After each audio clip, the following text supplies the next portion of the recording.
So I have to be honest, this isn't where I thought I'd be. Not even in the dream really big, pie in the sky, head in the clouds kind of way. I'm talking about my base, bare minimum expectations for where I was going to be in my podcast right now.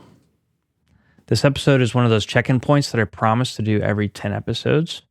And here we are, episode 30. We're like 5 weeks into season 2, which is kind of crazy and wild to me. It definitely feels like a long time since episode 20 when I did this again. And it has been. I took about 3 or 4 weeks in between season 1 and season 2 there at the end. But it's time for one of those interviews again where I get brutally honest and just kind of check in with where I'm at and how things are going and where they need to go. And as I kick off phase 2 for this 90-day challenge, it's a perfect time to do that. The truth is, I've missed the mark in many areas of this podcast so far. I've shown up and I've published, sure, every week, but other stuff has fallen through the cracks, like promotion of the podcast, getting on social media, and marketing this thing. It's slower than I'd hoped, to be honest. And some things I've straight up let slide, like I already said. But today I'm calling myself out, and I'm calling myself forward. Not out of shame, but because growth starts with clarity, and it starts with a vision for where you're trying to go and calling out the things that don't match with that. So let's take a real look at my numbers today, the patterns, and where I go from here, in hopes that it inspires you to do the same in your show. So let's jump into this and see where the patterns and the numbers and questions lead us today.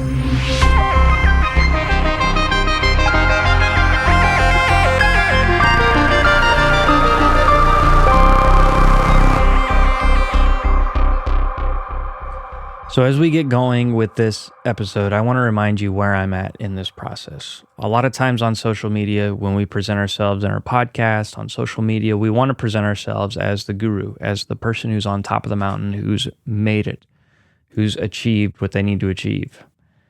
But I want you to remember that right now, as I'm recording this, I'm not at that space. Someday, maybe when I hit episode 100, I'll be much closer. But right now, that's not where I'm at. I'm in the messy middle. I'm right there with you.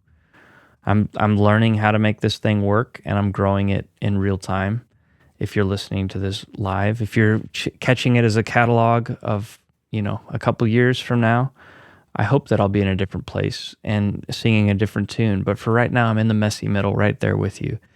And that's what gives this, I think, a unique perspective, is I'm not coming to you with these ideas of what has worked for me in the past or worked for clients in the past. I'm coming to you, telling you live what's working and what's not working.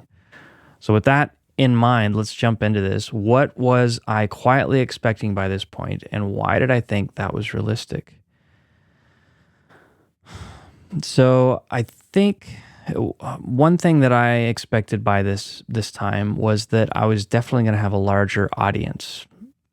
And why I thought that was realistic was because in October and in November, I had on my podcast directory, or where it was be sending out to the directories like Spotify and Apple Podcast, etc., and all the other iHeartRadio everywhere, I was getting I think I got 450 downloads in the month of October, and in the month of November, I went up to 500 downloads across all the different libraries and everything. And so I was like, wow, this is amazing. Now, there is a caveat to that. My graph, before I get into the caveat, the graph just really took off, and it kind of skyrocketed, and then it kind of peaked in December, but I didn't know it was going to peak at the end of the year. So, but here's where I think a lot of that came from, and maybe naively so. I'd been messaging a lot of folks on Facebook and in a lot of different Facebook groups for podcasters. And this one individual had messaged me and just acted very curious about my podcast. And so I sent them a link, excited to share with somebody who seemed like they were podcasting and who wanted some help and information on their own, to grow their own podcast. And after I shared that link with them, they disclosed with me that they are a podcast promoter. And if you're a podcast and in any of these Facebook groups, you know exactly who I'm talking about. And I quickly let this individual know that I was not interested at all in any kind of podcast promotion because I didn't want to dilute any of my statistics. I didn't want to have any kind of just untrue or diluted statistics that weren't going to be accurate, because I'm trying to build a case study out of all this and say, this worked, I did this, and I got this result. And I knew that if one of those guys got in there, that's not really going to be honest and reflect the work that I'm doing. Not really honest on my part. I mean, I guess if I signed up with them, but just, it's not like, how many of these people are really genuinely listening to it because they're interested, or are they even humans? Are they just giving bots into your show to boost your analytics and these vanity metrics, basically? So I asked this guy not to put me on any list. I think he even offered like a trial or something. But not too long after that, I saw this huge uptick. And to confirm my suspicion, I went and looked at the location, and this individual that had messaged me was from India. And to confirm my suspicion that a lot of these downloads were coming from that, I looked at the location, and sure enough, there was like 10 or 20 different cities in India. Sure, maybe it's possible that, some of those were genuine listeners, but I think if that was the case, it would be like maybe one city or a few little pockets, not like 20 cities with like 50 or 60 downloads in each city. And honestly, like, it's to the point where in all time for the podcast, from its inception late September, early October till now, the podcast, like 65% of those downloads have come from India. So, man, maybe there's people still over there that are genuinely interested in trying to learn and grow their podcast. If that is the case, fantastic. I'm so thankful that you're here listening. But I will say, as a caveat, we'll get into it more later, but listeners have dropped off. And other countries like the United States, where I'm at, are catching up and looking to surpass that. So I think if I had to guess, that this individual I was messaging with put me in some kind of system and got me some kind of listeners over there. Whether they were real or not, I guess I probably won't know. But yeah. So that's kind of where I thought, even though maybe I knew what was happening early on with that promoter, that some of those were inflated, I think I still, just kind of held my breath and was like, wow, I think it maybe is taking off. Another thing that I think where I was quietly expecting to be by this point was making $12,000 a year or $12,000 a month with the business podcast builders by this point. And that came from working with my business coach. I'd signed up to work with him in June, and I was like, cool, we're going to make this work. And I think, why did I think that was realistic? I thought that was realistic because of my background teaching piano. In 2018, I'd taken a course online, and it had gone really well. This guy's a fantastic teacher, and he does a great job of even teaching how to teach the way that he taught. And it was a great way for me to teach piano lessons and maximize my time, energy, and finances. And so I was handed this business plan, a proven business method and template, basically, to step into and to run. And it worked out well for me. Previous to COVID, I had a booming teaching studio of about 70 students. And so with that confidence in the back of my mind, I think I thought, if I get a business coach, it's going to go the same way. It's going to go gangbusters. It's going to be great. It's going to be fantastic. And Matt, my business coach, is fantastic. Let me not lead you astray to think that I got bamboozled by some business coach who didn't know what they were talking about. I have been super blessed to be working with Matt and with the guys that are in his group and in his cohort. But the difference that I'm realizing now as I think through it and as I prepared for this episode and talking about this financial of where I quietly thought I'd be and why I thought that was realistic was with the one system with the piano teaching, I was handed a proven business method and a template to step into and just go. With working with Matt and his business coaching, there was no proven business method to step into. Matt is big on principles, and I'm thankful for that because he's handing me the tools to be able to build whatever I want to build. He's not handing me a template that I have to fit into. And so it's a lot harder to start from the ground up and build everything from scratch and figure out how it's all going to work. And so I'm super thankful to be working with Matt. But I think that's why, I am happy to be working with Matt. I think that's where I quietly expected to be at this point though, financially, and why I thought it was realistic though. And am I bummed that I'm not there? Yeah, I would love to. Maybe I'm not bummed, but I would love to be there making that money right now and taking some of the financial burden off my wife. But it's okay that I'm not there too, because as I've been growing with Matt in his program and working with him, I'm just realizing how much I have yet to learn and how much I still have to figure out before I would, like, if I had $12,000 of revenue coming in every month right now, the amount of work that would take and the systems that would need to be there to be in place and the character that I would need to have developed, it's just not there yet, if I'm completely honest with myself. And that's okay. But just recognizing that and realizing that it's actually a blessing that I'm not making that kind of money right now, because it would be so stressful, it wouldn't even be worth it for me right now. In the current model and system that I have to build something better that could handle that. So anyway, let's talk about the next question. Where do I feel the gap the most, emotionally or practically? I think feeling the gap the most is probably practically when I look at it, and having that goal of wanting to make that kind of money. And I think emotionally, I don't feel I don't feel that gap emotionally, I don't think. And I think that's because maybe it's from working with Matt, just understanding the principles behind all this and understanding what needs to happen before I'm ready to be there. And so even practically, I think it bleeds over into that. There is, you do have to fight with disappointment and maybe wondering if you're doing the right thing, that sort of stuff. But as you start to develop this really strong sense of why you're doing what you're doing, a lot of this other vanity metric driven ideology starts to kind of melt away and doesn't really hold up. So yeah, I don't think I feel a super big gap right now. There is a big gap in where I wanted to be versus where I'm at. And I realized what I gave you for question 1. What was I quietly expecting? The financial was definitely, that's not like a small, that is a pie in the sky number.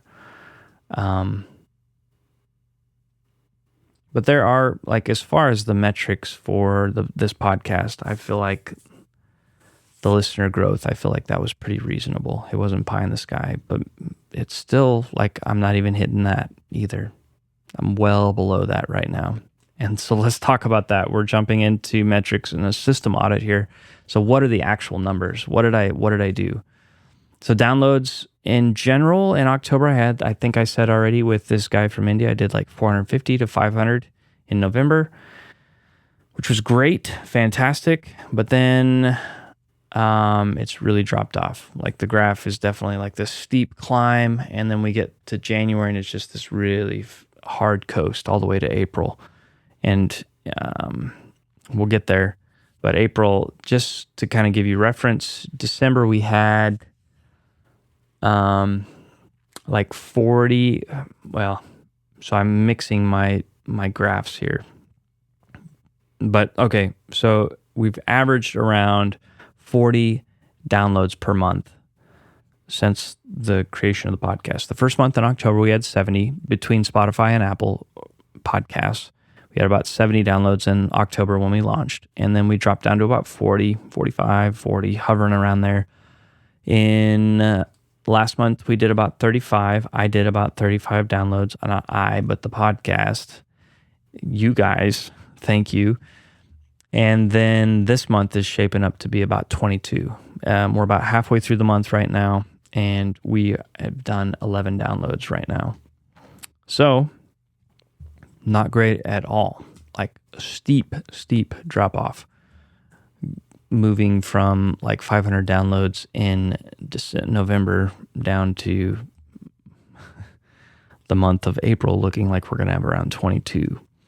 So you can see like that could be discouraging, but thankfully, like I've said already, like it's not about these, it's about getting to 100 episodes for me and figuring out how to provide as much value to you and to other listeners as I go.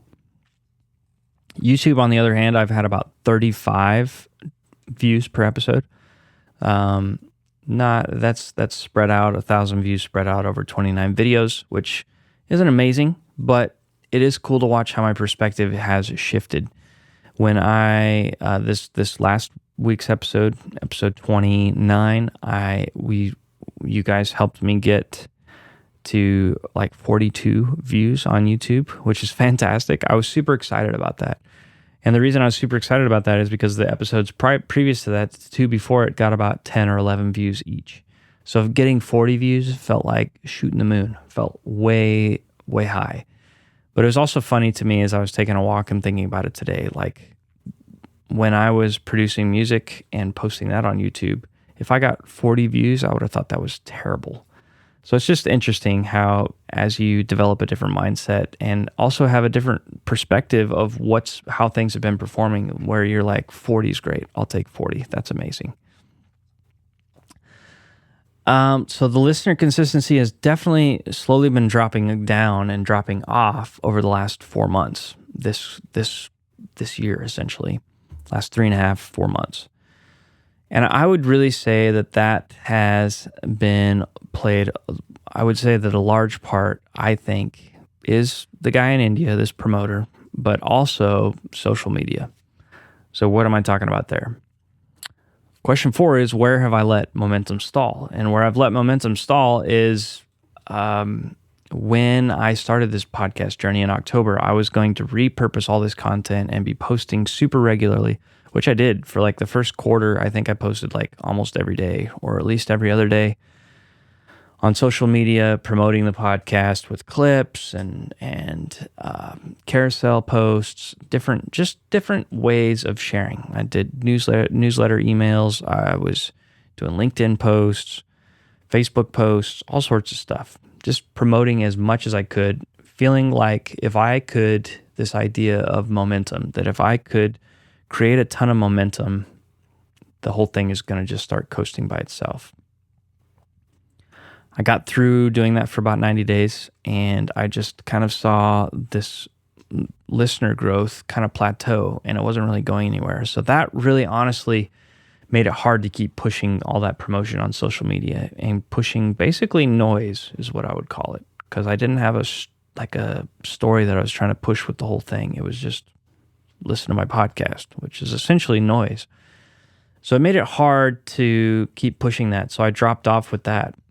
So in combination with, I think, a lot of this promoter in India, his people or bots dying off and not being part of the audience metrics anymore, I think there's also coincided with this over the last 90 days or 3.5 months. I've not really been putting a lot of effort and letting the promotion, the marketing side of building the audience slide.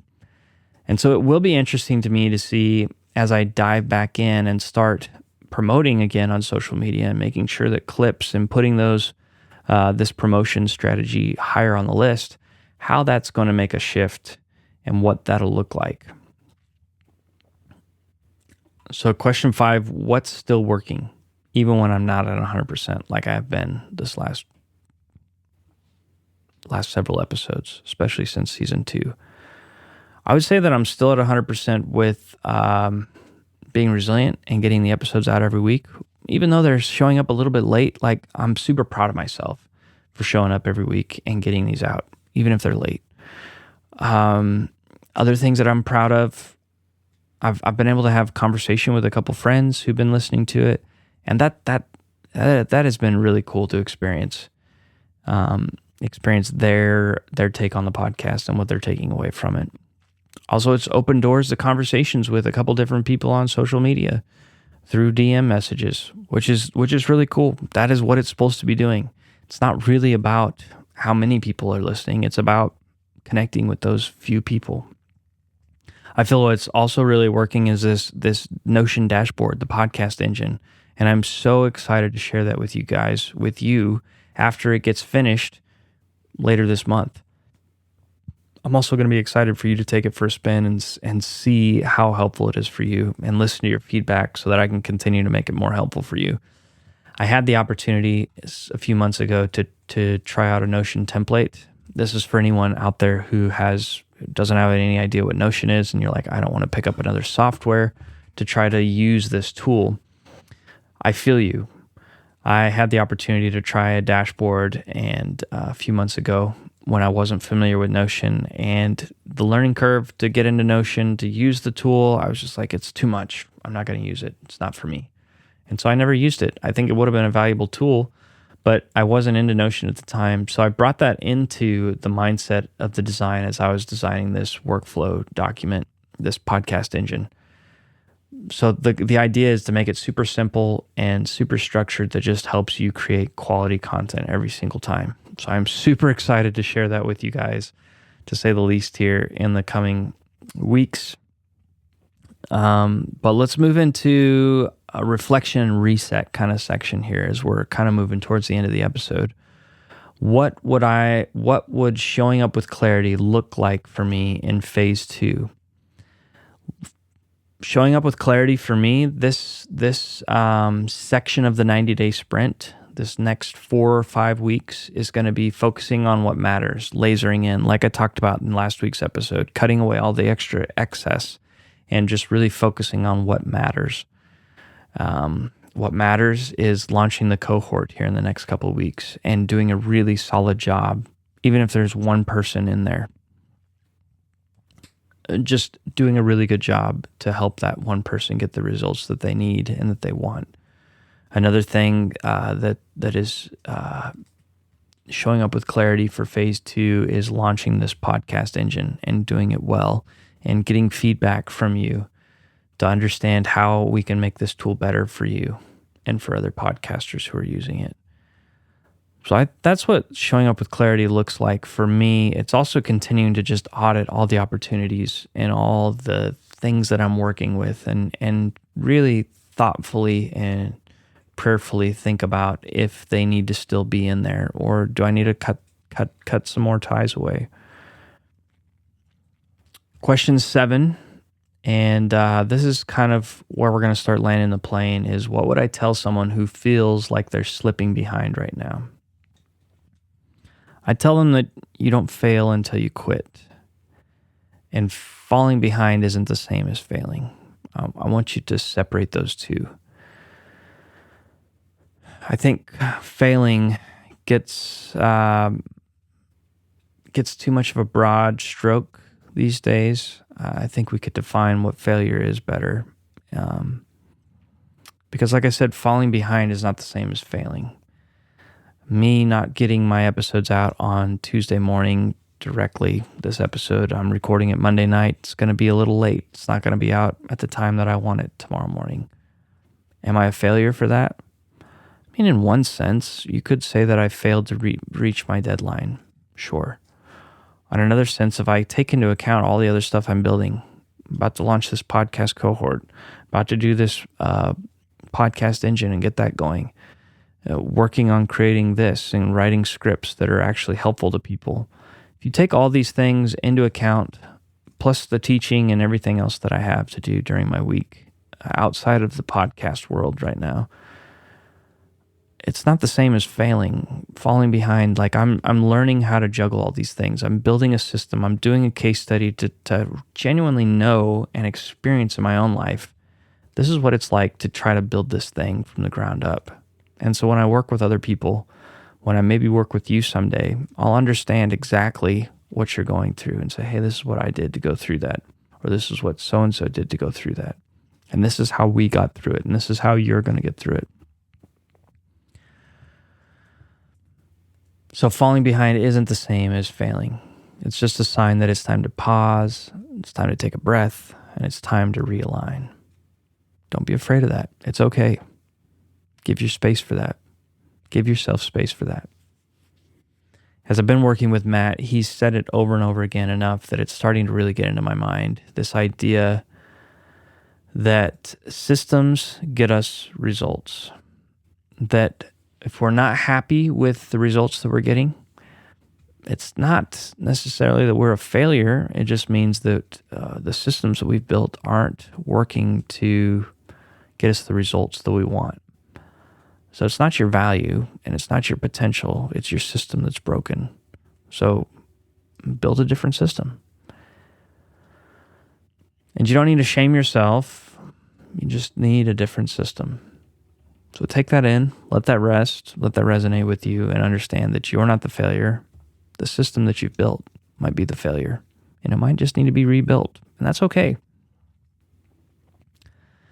That's where I'm at right now, and maybe that's where you're at right now. That's what this episode is about understanding not everything is working. What do I need to change out to do this better? And this week I came across, I'm a subscriber to Jeremy Enns' Scrappy Podcasting newsletter, and he sends 1 or 2 newsletters a week. And this is a quote of something that he wrote this week that I want to share with you guys. He said, quote, "Aim to matter more to your listeners, no matter how many or how few, and the traditional metrics will take care of themselves. The first step is recalibrating what you're measuring in the first place." That's it. That's the shift I'm making, and maybe that's the shift you need to make as well. It's understanding what metric actually matters. My views, my downloads, those don't actually matter. What actually matters was the conversations that I've been able to have with friends, the DMs that I've been able to have on Instagram. While they're not many right now, I'm still having them, and that's exciting. That's the fuel for the fire for me. That's the part that I'm looking forward to. That's what I sit down to try to write content for, is how can I create conversations? How can I create value for people who are trying to get into podcasting or who are in it and who are trying to grow their reach and their audience? How do I solve that problem for myself in a valuable way that's valuable for other people? So here's your action step. I want you to take 10 minutes today, not to plan your next podcast or batch your next clips to promote your episode, but just to sit there and reflect. Pull up your metrics, pull up your workflow, your habits, maybe even your community engagement, and ask yourself what's working, what's not, what needs to change, what needs to shift. And most importantly, ask yourself, am I measuring the right thing? That's something my business coach also says. Things that get measured are the things that change or get better. If you're not measuring it, you can't get better at it. So measure how you're impacting your community. And are you building a show that really matters to the people who are listening, or are you just creating noise in the market? I don't know about you, but I don't want to be just a noisy bunch of clutter on the internet, wasting airwaves, wasting space and time. So you might not be where you thought you'd like to be right now. I'm not either, and that's okay. Because we still have time. We have time to go realign things. We have time to go rebuild things. And it's not a sign that you need to quit. It's just a sign that you need to realign. This isn't our highlight reel right now. This is a reset. And you still got time to make it count. So go have fun. Go figure out how you can make a difference in your community. Figure out what you need to measure so that it counts. And have fun. Happy podcasting.